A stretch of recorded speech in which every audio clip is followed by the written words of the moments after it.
Hey guys, today we're making scallion pancakes and it's gonna be a battle between two giants. In one corner, we got the Chinese葱油饼, which is flaky and full of delicious layers. And in the other corner, we have the classic Korean pajeon, which is crispy on the outside with a tender and chewy interior. I can't tell you which one of the two is more delicious, but what I can tell you is how to make each one of them so you can conduct your own little taste test. And look, while both of them are called scallion pancakes, the preparation methods couldn't be more different. But there is one thing both of them have in common, which is that you can learn a lot from both recipes. Let me explain. Let's begin with the Chinese scallion pancake葱油饼.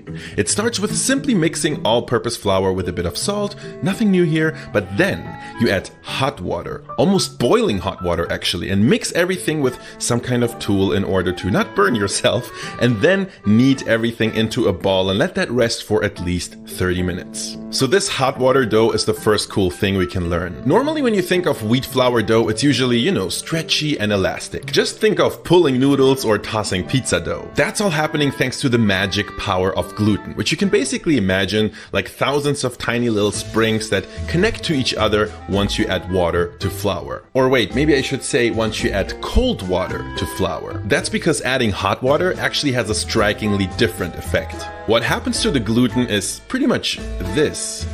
All you need to know for now is that the gluten loses most of its stretchiness and bounce. And let's say you're trying to bake a nice and airy sourdough loaf.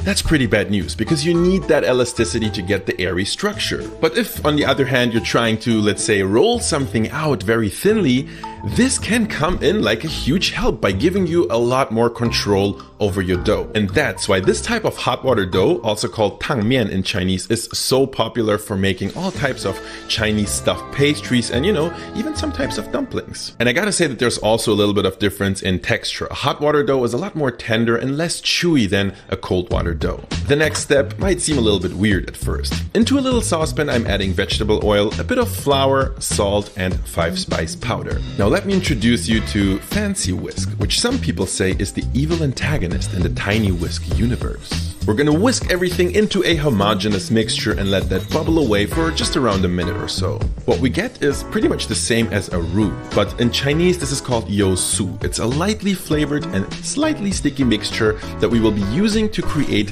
the Chinese scallion pancake's second outstanding feature, its many flaky layers. I guess most of you have tried a croissant or puff pastry in your life, am I right? All those beautiful puffy layers you get inside, they're the result of a process called lamination. I'm not gonna go too deep into this, but it's a special folding technique that results in alternating layers of dough and butter and dough and butter and dough and butter. The fat is what keeps the layers separated, but when you bake the croissant, the moisture from both the dough and the butter, which does contain 15% water or something, it turns into steam, it expands and inflates the croissant from inside.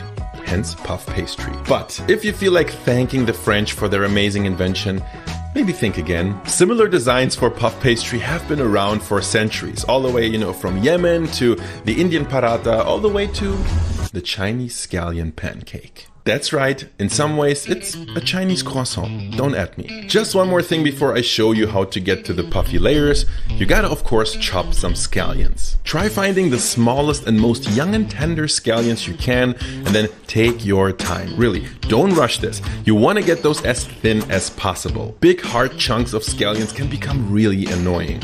Now, grab your rested dough, divide into 4 equal parts, roll these up, play a quick round of 4-ball Monty. Okay, I'm sorry. Then we start rolling. Get your dough into some kind of long rectangular or elliptical shape. Don't stress out about the shape, but do try to get it nice and evenly thin. You should hopefully feel that our hot water dough is very forgiving and easy to work with. Now, brush